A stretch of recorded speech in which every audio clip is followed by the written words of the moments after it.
14, 15, 16 세 절 가운데 주님이 우리에게 교훈하시는 말씀은 분명합니다. 너희는 세상의 빛이라. 아멘. 너희는 세상의 빛이라. 그러니 너희 행실을 잘 밝히 드러내서 그래서 하늘에 계신 너희 하나님께 너희 그 빛으로 영광을 돌려드려라 하는 것입니다. 너희는 세상의 빛이나 그냥 빛이 아니라 너희 삶을 통해서 그 빛이 드러나서 하늘에 계신 하나님께 영광을 돌리게 하라. 아멘. 예, 말씀입니다. 주님께서 우리를 향해서 이 시간 너희는 세상의 빛이다. 그런데 혹시 여러분들 언젠가 본인 스스로 내가 세상의 빛이다 스스로 생각해 보신 적은 있나요? 아마 흔치 않은 일일 거라고 생각합니다. 내가 세상의 빛이라. 근데 주님은 분명히 너희는 세상의 빛이라 이렇게 말씀하셨어요. 감사하죠. 나 같은 죄인을 세상의 빛이라 말씀하시고 또 빛으로서 어떻게 함으로 하나님께 영광 돌리라 했으니 참 감사한 것이죠. 아멘. 여러분, 빛이 오면 자연스럽게 어둠이 물러가잖아요. 예, 아무리 캄캄하고 어두워도 전기불을 스위치를 켜면 쫙 밝아져서 보이는 것처럼. 그러니까 예수님은 이 세상을 어떻게 보셨느냐면 어두운 세상이다. 어두운 세상, 어둠이 다스리고 지배하는 세상이다. 그러니까 이 세상은 어둡기 때문에 반드시 밝힐 필요가 있다. 누가 밝힐 것인가? 너희가 밝히라. 예수 믿고 구원받은 너희가 밝히라. 아멘이시죠? 예, 그런 의미에서 예수님 이 세상을 보실 때 이 세상을 어두운 세상으로 보셨다는 거예요. 이 세상을 어떤 관점으로 보느냐? 예수님은 세상을 어두운 세상으로 보셨다. 우리가 초등학교 때인지 중학교 때인지 잘 기억이 안 납니다만은 그때 배운 기억이 나죠. 성선설과 성악설. 사람이 본질적으로 어떠냐? 맹자 같은 사람은 원래 선하다. 어린애가 얼마나 선하냐. 그래서 그걸 성선설이라 하고 중국의 또 다른 학자인 순자 같은 사람은 본래 악하다. 어려서부터 하라고 하는 좋은 일은 안 배우고 배우지 말란 욕은 얼마나 잘 배우느냐. 사람은 악하다. 근데 사실 예수님이 너희는 세상에 빛이 되라, 세상이 어둡다 이런 말씀을 하신 거 보면 예수님은 세상을 그렇게 낙관적으로 보신 분이 아닌 걸 볼 수 있습니다. 조금 더 우리가 성경이나 신앙적으로 들어가면 우리는 아담 이래 죄인으로 원죄를 타고난 죄인인 까닭에. 아멘이시죠? 어떤 면에서 예수님이 보시는 세상은 어둡고 인간은 죄인이다, 악하다 이렇게 보시는 것이라 볼 수 있습니다. 그렇다면 성도 여러분, 예수님이 오늘 우리를 향해서 너희는 세상의 빛이라 하셨는데 주님이 말씀하시는 어둠이란 무엇을 말씀하실까 생각해 봅니다. 일단 어둠이다 그러면 어때요? 느낌이? 좋은 의미, 밝은 의미는 아닌 것 같아요. 그렇죠? 어둡다. 왠지 어두우면 음습하고 뭔가 불길하고 뭔가 이상한 일이 생길 것 같고 그 이상하다는 건 좋지 않은 일이 어디서 생길 것 같고 뭐 여하튼 그렇죠. 마음이 왠지 불안하고 그렇습니다. 사실 일반적으로 도둑은 밤에 행한다고 그러잖아요. 밤에 대낮에 도둑이 행한다고 요즘이야 뭐 밤낮 가리지 않고만 합디다마는 그래도 우리가 옛날 생각해 보면 도둑은 밤에 했던 것 같아요. 여러분 내가 어렸을 때 읽은 그 재미있는 소설이 하나 있었는데 일지매란 소설이 있었어요. 그 소설은 요즘 말로 하면 대도예요. 대도. 큰 도둑이죠. 도둑인데 도둑질할 때 이 사람이 얼마나 보장이 크냐면 내가 몇 월 며칠 날 너희 집으로 도둑질 하러 간다. 이렇게 도둑질 하겠다고 미리 알린다는 거예요. 도둑질 하겠다고.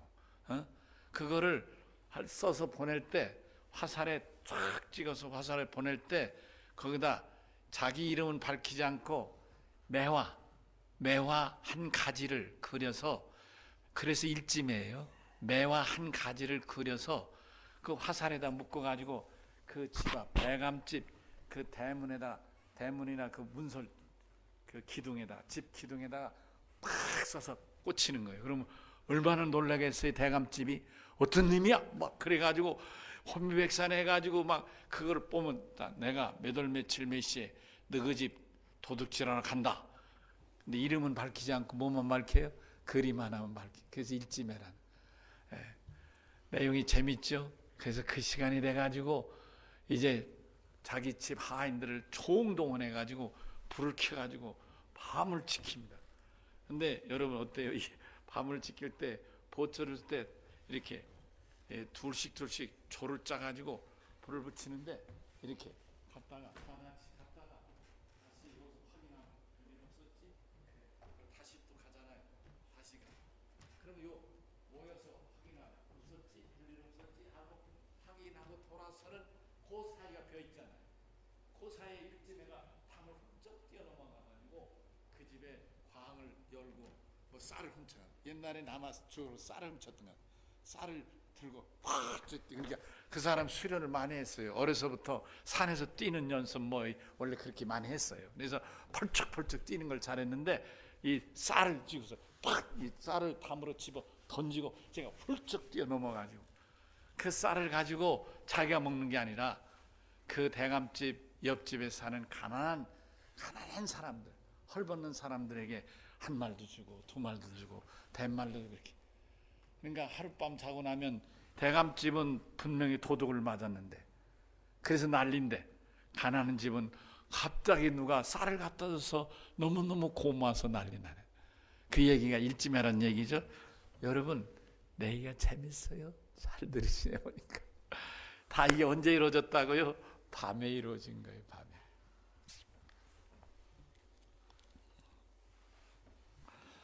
그런데 세월이 바뀌어서 요즘에는 밤에 도둑질도 쉽지 않죠.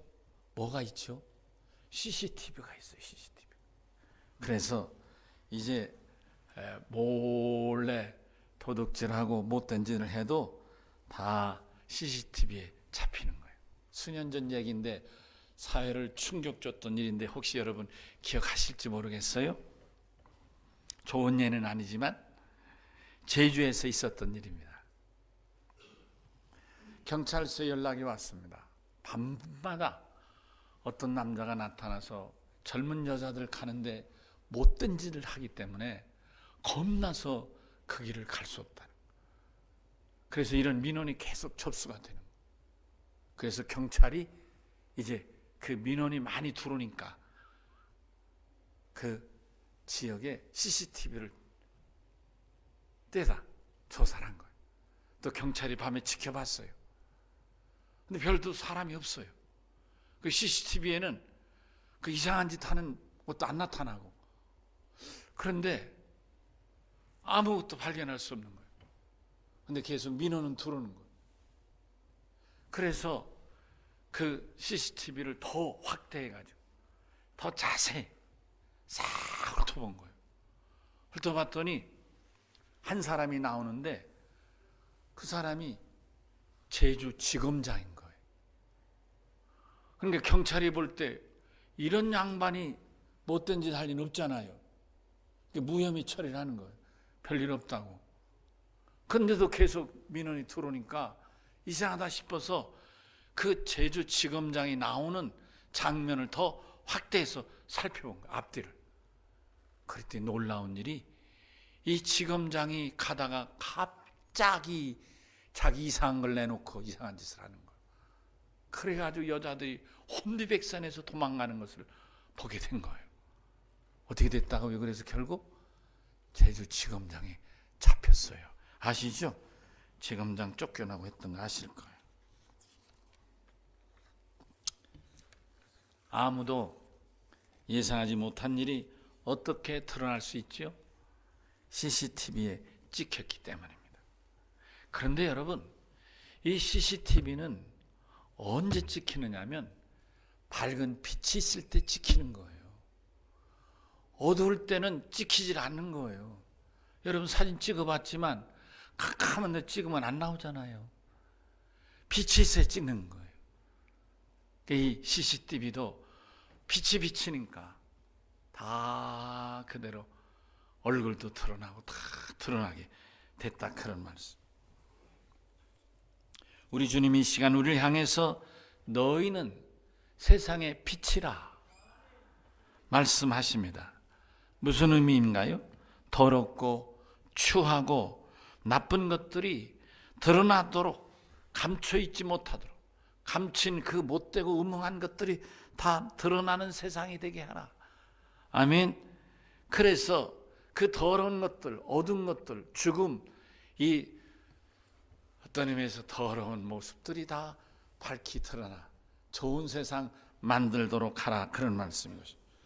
여러분 대단해요. 우리가 이런 사명을 받았다는 게 대단해요. 자, 그러면 좀 더 주님이 구체적으로 하신 말씀을 살펴보겠습니다. 먼저는 예수님은 산 위의 동네는 숨기지 못한다, 이렇게 말씀하셨습니다. 산 위의 동네란 말씀은 산 아래 혹은 들녘에다 집을 짓고 사는 우리들, 농경 문화로 사는 우리들로서는 좀 이해하기 어렵지만, 그러나 산 위에 집을 짓고 양떼를 지키고 말을 키우고 목축업을 하고, 그리고 경우에 따라서는 어느 때인지 빨리 이동하고 피난 갈 준비를 하는 이 목축업을 하는 사람들에게는 아주 잘 이해될 수 있는 그런 말씀이기도 한 것입니다.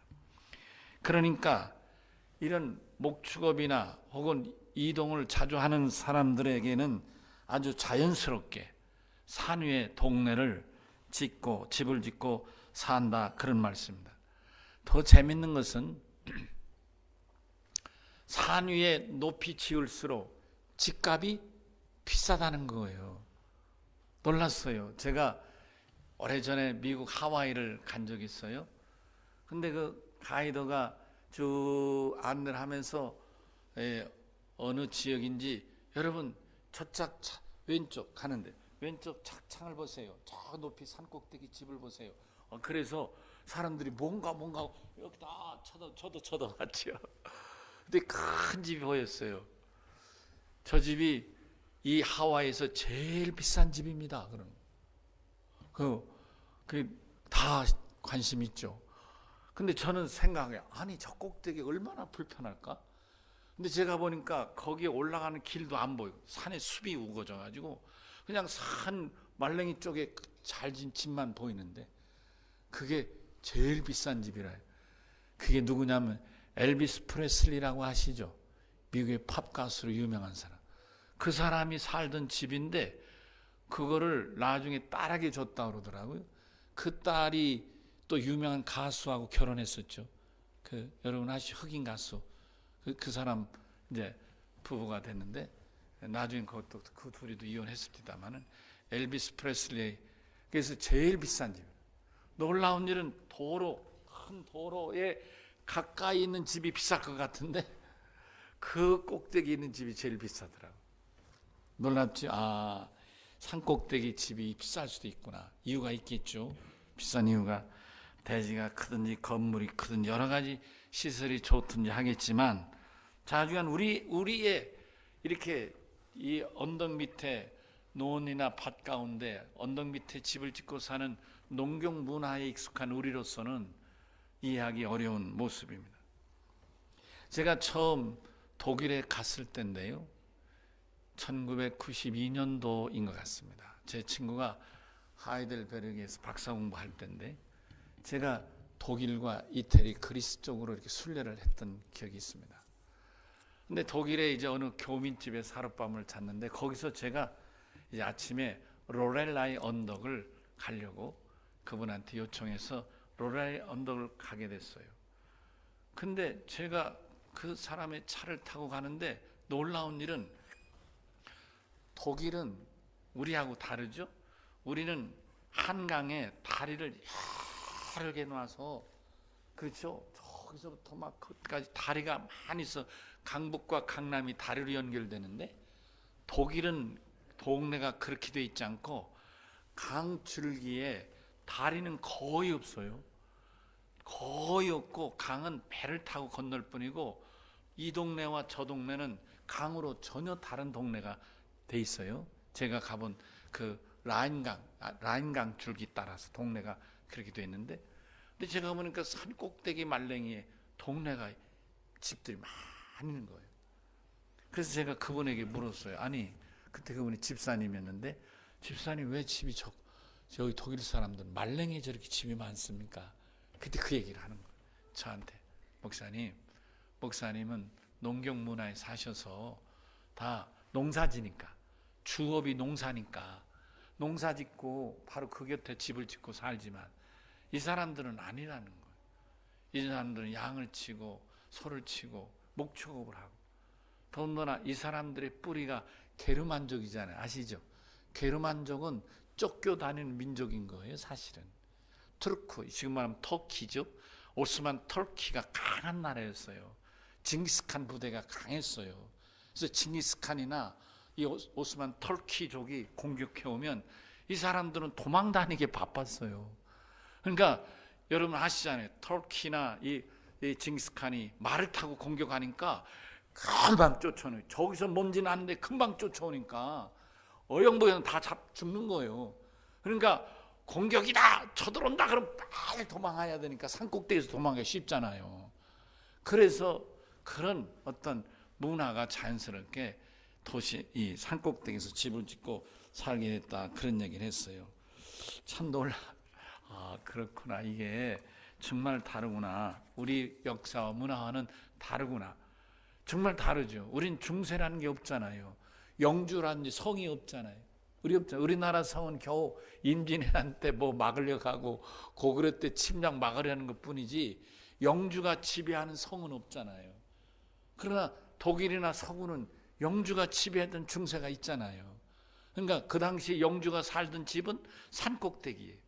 산꼭대기 가파른데 돌을 싸가지고 도저히 저기서는 문이 아닌 거는 들을 수 없도록 절벽 같은 데다 성벽을 싸가지고 아무도 침범할 수 없도록. 여러분 그런 성벽 가보셨잖아요. 오직 성벽 들어가는 문으로만 들어가지 다른 들을 수 없는 거예요. 제일 높은 산 꼭대기 사는 사람은 영주예요. 성주, 영주고. 그 다음에 이제 저 땅 밑에 사는 사람들은 농민들, 농사짓는 농민들, 영주 백성이죠. 영주 백성. 그러면 그 백성하고 땅 평범한 이 들판에 사는 백성하고 산 꼭대기 사는 영주하고 중간에 산 중턱에 사는 사람들 있잖아요. 그 사람들이 누구예요? 여러분 잘 아시는 대로 기사예요. 기사. 영어로 나이트라고 하죠. 나이트. 예, 기사예요. 그러니까 이 영주의 명을 받들어서 이 기사들이 칼을 가지고 창을 가지고 가서 무력 시위해가지고 농부들을 이렇게 다스리고 농산물을 거두고 했던 거예요. 놀랍죠? 제일 꼭대기는 영주, 산 꼭대기는 산중턱에는 기사, 그리고 농토에는 농민들이 살았잖아요. 우리하고 너무 다른 세상이 볼 수 있습니다. 설명이 좀 길었습니다만은 이상에서 살펴본 바와 같이 산 위에 있는 동네란 높은 지대에 살기 때문에 해가 뜨면 일찍 뜨고 해가 지면 일찍 지는 아주 그런 곳이죠. 그런 곳이기 때문에 해가 빨리 비추고 또 빠르게 잘 드러나고, 예수님은 빛 앞에서는 드러나지 않는 것이 없다. 너희가 그렇게 산 등성 있는 집같이 드러나는 같이 너희 삶이 명명백백하게 말씀의 근거에서 드러나도록 하라. 아마 이 말씀을 우리 현실로 적용하면, 우리 교회로 적용하면 여러분 어떨까요? 아마 이 말씀을 전하는 목사나 우리 장로님들이 산 위에 있는 집 같지 않을까. 만약 목사가 새벽 기도를 안 나면 다 하는 거 아니에요. 우리 목사님은 새벽 기도도 않는데 그러지 않겠어요? 장로님이 빠지면 왜 빠졌을까? 우리 이능희 장로님이 늘 나오시다 하루에도 빠지면 왜 장로님 안 보시냐고 내가 누구한테 묻잖아. 장로님 별일 없대요? 내가 묻잖아요. 근데 평신도는 빠지면 묻는 사람도 없잖아요. 원래 안 나오니까. 오히려 나오는 게 더 놀라울 정도지. 여하튼 이렇게 어떤 의미에서 교회에서의 드러나는 모습은 목사와 장로가 아니겠는가. 여러분, 그러니까 우리가 비록 내가 어려도 어른같이, 평신도라도 목사같이 하나님 앞에서 믿음으로 사는, 아멘이시죠? 우리가 나는 예수쟁이니까 예수쟁이로 산다는 말 하지 말고 복음의 사람이니까 복음으로 밝히 세상을 드러내야 되겠다. 아멘. 예. 두 번째로는 등경 위에 등불을 둔다고 말씀하셨습니다. 요즘에는 좀 안 맞는 말인 것 같은데 요즘은 등경이 없잖아요. 다 전기불 켜니까. 그러나 제가 어렸을 때만 해도 등불이 있었고 등경 위에 불을 켰지 않습니까? 그렇죠. 호롱불을 켰어요. 아마 이런 시대를 산 사람도 여기 계신 것 같습니다만은, 그럴 때 제가 삽교 신가리 2구라는 6.25 때 피난민을 위해 집진 동네, 거기서 살았는데 세 줄로 이렇게 동네가 있었어요. 근데 이장집은 가운데 집, 두 번째 줄 가운데쯤 살았던 것 같아요. 그 동네 우물도 거기에 있었던 것 같아요. 우리는 둘째 줄 거의 끄트머리 집이었는데, 근데 제가 그 어렸을 때, 그러니까 초등학교 몇 학년 다닐 그때는 우리 동네에 라디오라는 게 없었어요. 텔레비는 더 말할 것도 없고 라디오는 없고, 이제 면에서 뭐 이렇게 광고하면 그거를 알리는 삐삐선으로, 이 사교 면에서부터 이렇게 오는 삐삐선으로 연결해. 여러분 아시나요? 오래 나이 드신 분은 삐삐선 알 거야. 삐삐선으로 이렇게 연결해 가지고 동네 이장집 그 마르코 위에다 또 스피커 하나를 걸어 놓는 거예요. 그런데 면에서 광고 나면 거기로 다 광고하고, 또 구장 이장이 광고하려면 광고하고. 근데 제가 어렸을 때 기억나는 게, 여러분 기억나세요? 우리나라 선수 중에, 복싱 선수 중에 김기수라는 사람이 있었어요. 옛날 사람이니까. 이 사람이 세계 미들급 챔피언을 따게 됐는데, 이태리의 벤베누티라는 오래된 이름인데 기억나네요. 이 사람하고 경기하는 것이 거기 중계에 나왔어요. 나오니까 동네 사람들이 다 그 이장네 집에, 어른들은 마루에 앉고 우리 같은 애들은 밑에 깐 뭐지요? 까는 거 있잖아. 멍성인가 뭐 이런 거 있죠. 주르륵 피는 거. 그 쭉 펴놓으니까 우리는 거기가 앉아가지고 훑느라고 막 박수고 이랬던 기억이 나요. 세월이 지나서 얼마 후에는 트랜지스터란 것도 나오고 변화가 있었던 것 같아요.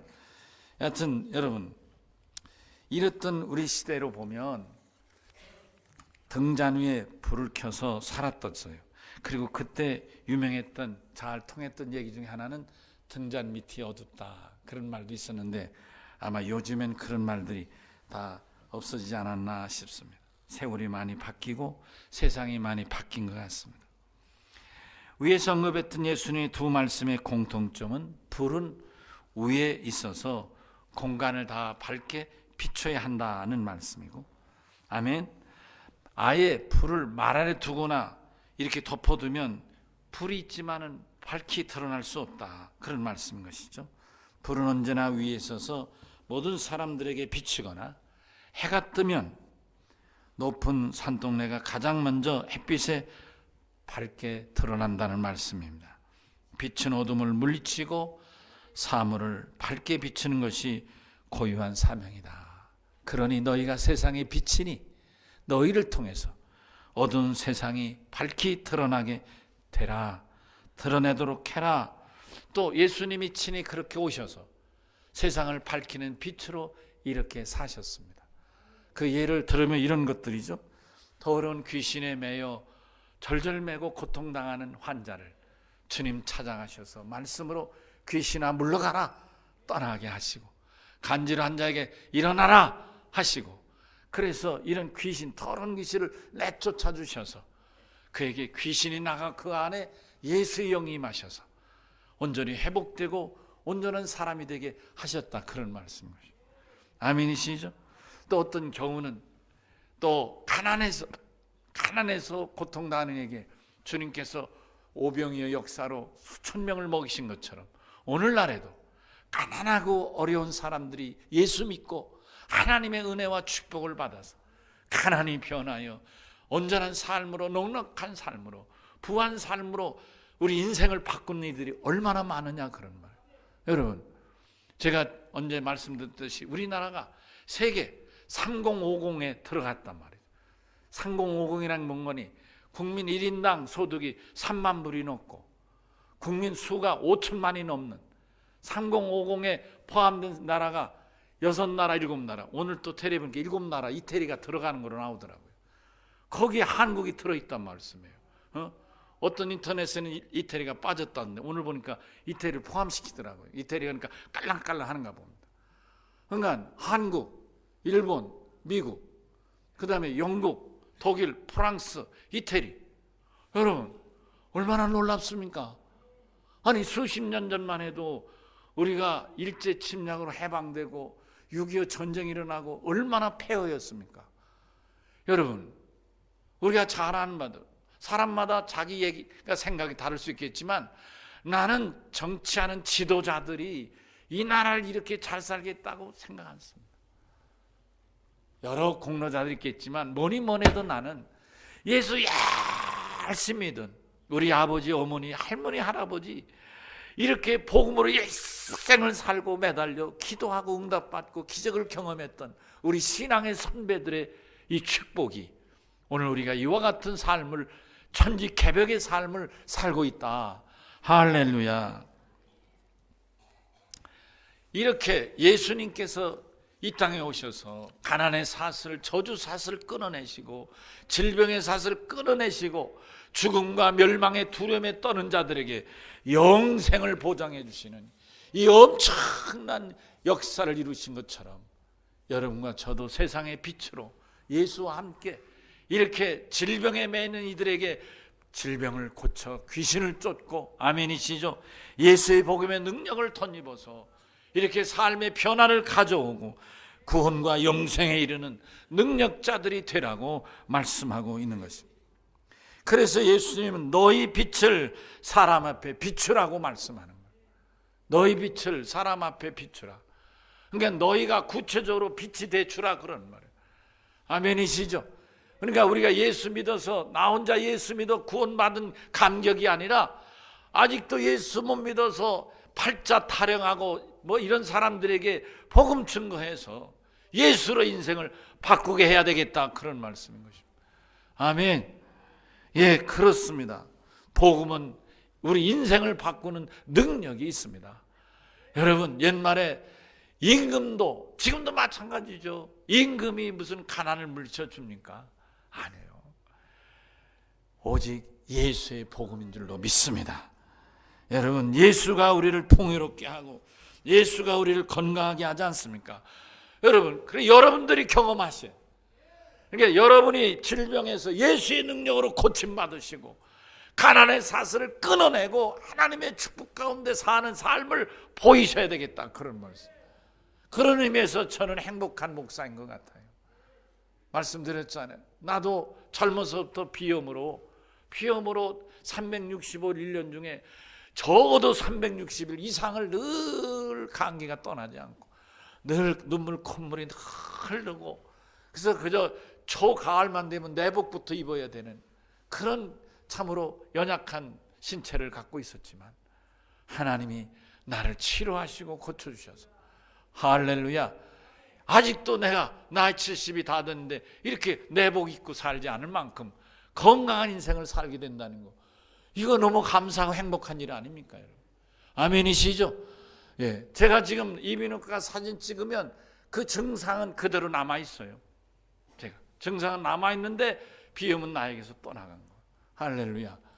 그래서 여러분, 이런 능력을 받은 그런 목사니까 제가 병든 자를 위해 기도하면 병든 자가 낫게 되는 것이고, 아멘. 여러분, 저는 사실 어렸을 때 태어날 때는 면부자로 태어났지만 내가 초등학교 다니면서 이때부터는 이제 어머님이 전 재산을 팔아서 복음을 전하는 전도 사역을 수십 년 하다 보니까 우리가 정말 아까 이게 칭가리이고 거기까지 살 정도로 가난했습니다. 더 가난한 건 성주에서 살았습니다. 그렇지만은 여러분 어려워서 사실 하루에 요만한 밥 2댕이로 하루 아침 먹고 점심 먹고 그러면 초등학교를 다니고 중학교를 다니고 그랬던 생각이 납니다. 근데 여러분 제 얼굴에 그런 흔적이 있습니까? 그렇게 가난해서 밥 못 먹고 살았던 흔적이 나한테 있습니까? 하나님 은혜 감사하지 않습니까? 저를 볼 때 천지가 개벽돼도 여러 번 개벽되지 않았나 싶습니다. 제가 오늘날 여기까지 이르게 될 줄을 저도 생각을 못했으니 다만 어려서부터 어머님이 우리 아들 목사로 나를 그저 목사로 키우셔서 목사 외에는 다른 건 할 줄을 몰라가지고 돌이켜보면 몇 번의 기회가 인생의 길이 있었지만은 어머님이 우리 아들 목사해서 목사밖에는 할 줄 몰랐어. 그러나 나는 행복합니다. 목사로 은퇴를 한 해 두 해 맞이하고 있습니다만은 나는 감사하게 생각합니다.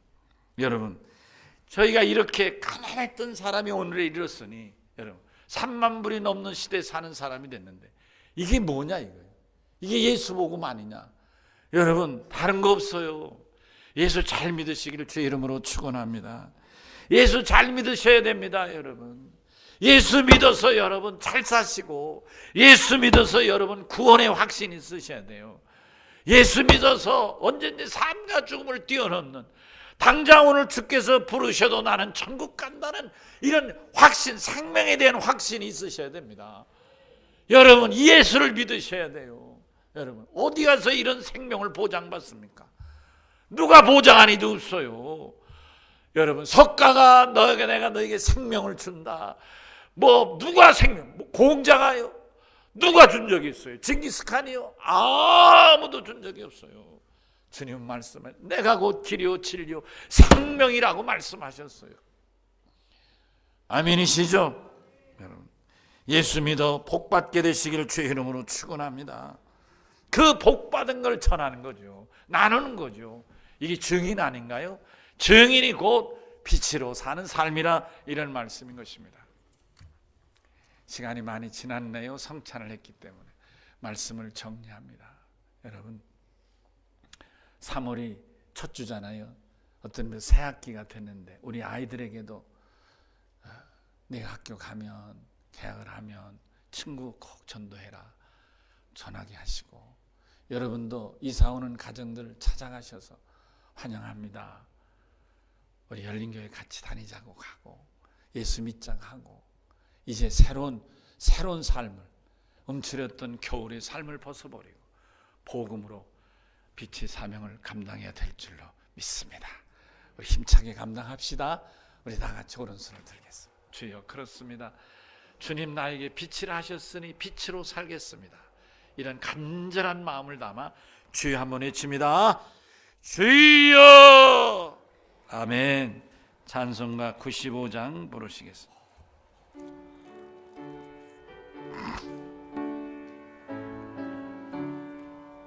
나의 기쁨 나의